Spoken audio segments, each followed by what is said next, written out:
In 2014, Brisbane G20, there was an uproar. Citizens were, pardon my language, they were just pissed off.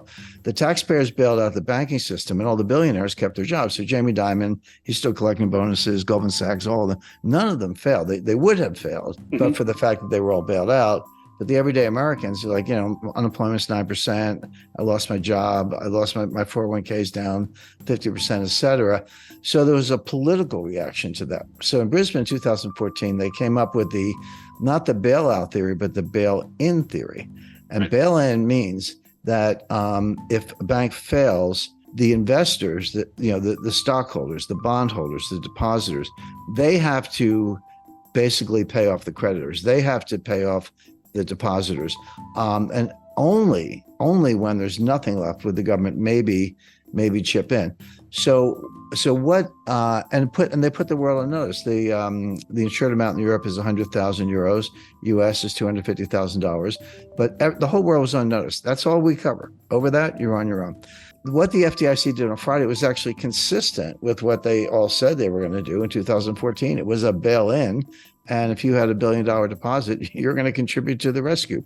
Within 48 hours, they did a 180-degree turn. They completely blew away the $250,000 insurance limit. They said, we're guaranteeing all the deposits, multi-billion-dollar deposits. By the way, a dirty little secret about what happened at the White House. I said that, the Silicon Valley billionaires were all crying about all these little startups and all this stuff. The truth is, a lot of what Silicon Valley Bank was financing was green technology, but they were in the White House sweet spot by saying green, and they were. That was actually what they were financing. Everyone thinks, oh, somebody's working on an app. They weren't apps. They was like battery power. So they get bailed out. At the same time, on Sunday night, now we're talking March 12th, they closed another bank, which was Signature Bank. Something about S, Silvergate, Silicon, Signature, all the S's were going down. Now, Signature Bank was another interesting case, which was Barney Frank was on the board of Signature.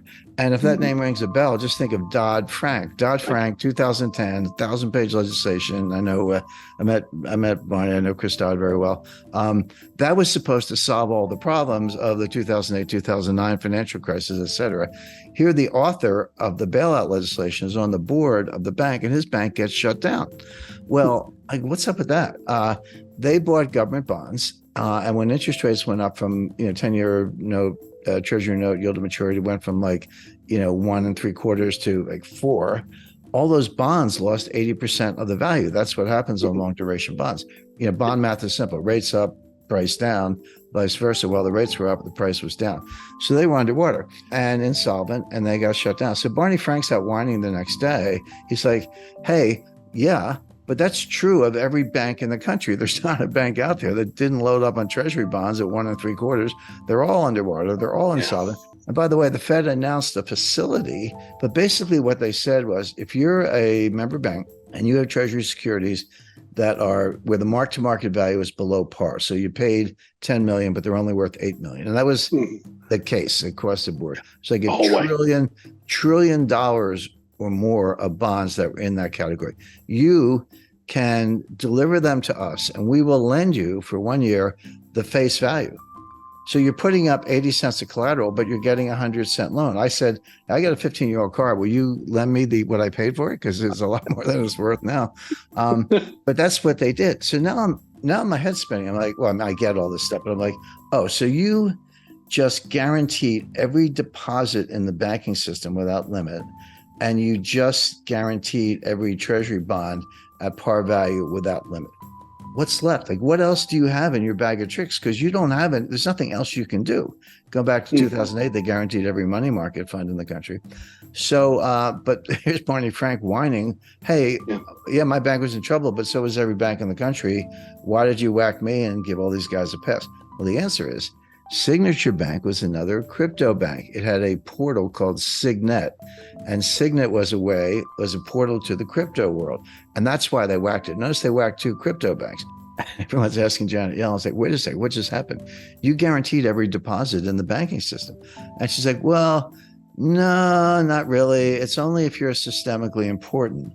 And you're like, okay, could you please define systemically important so we can tell? Because we're getting our money out of all the banks that are not. And the truth is, you can't, because the system is so densely interconnected. And this is why they say financial contagion. I mean, it's a metaphor, but actually the mathematics of a viral spread. We just went through a pandemic, but this has been true, for as long as it's been studied.